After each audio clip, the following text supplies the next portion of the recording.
Почитувани, вчера покажавме како изгледаат фабрикуваните лаги, токсичните наслови, погрните текстови од кујните на ВМРО со 1000 примери. Владата на Мицкоски и ВМРО нема решенија ниту одговори на проблемите со кои секојдневно се соочуваат граѓаните. Секојдневните скандали и катастрофалната економска состојба ги покрива со постојан дефокус и пренасочување на вниманието на граѓаните. Зад грбот на народот течат криминални тендери, а пред очите на граѓаните, кујните на ВМРО им сервираат измислени афери, црни кампањи и јавен линч врз опозицијата. Ова е хронологијата на политиката на ВМРО за дефокус само во последните 2 месеца.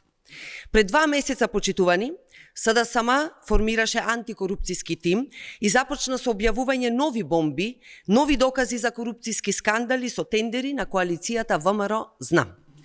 161 тендер за една фирма, 9 милиони евра за фирма со 2 вработени основана пред само една година, 51 тендер во општините, 1,2 милиони евра преку пошта за фирма блиска до ЗНАМ. Големи скандали на тендер коалицијата. Во тој период стигна потврда на информацијата дека поради корупцијски скандал со ИПАР-3 програмата, Европската Унија ги блокирала средствата. Скандал тежок 130 милиони евра со уапсен директор од ВМРО за проневера на европски пари.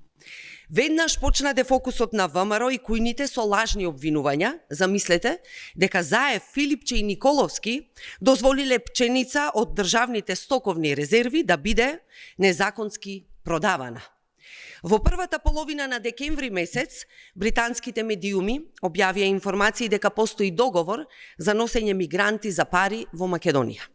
После овие вести, штанцањето теми за дефокус отидоа до плафон, дефокусот стана единствена политика на ВМРО. Зграда во Дубај од 42 ката, Сент Мориц, Венеција, што ли не измислија. Ке објават лажна вест за зграда во Дубај, а во позадина ке протуркаат декрет во собранието за замолчување на опозицијата. Ке објавуваат нова измислица за Венеција, а во позадина се протнува закон за странци, како вовет во носењето мигранти, односно економски работници. Дури ја нападна и СДСМ договорено, координирано и тоа пред Конгрес. Па се до последниот пример, почитувани. Сите да се занимаваат со лажните вести на Алфа телевизија и црната кампања на ВМРО против председателот Филипче, додека се увезуваат 10.000 економски работници.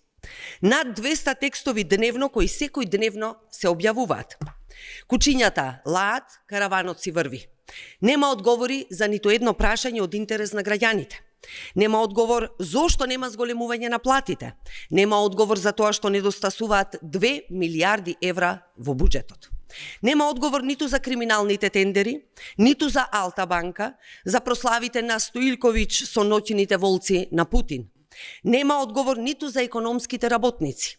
Има само дефокус. Сега веќе сите во Македонија знаат.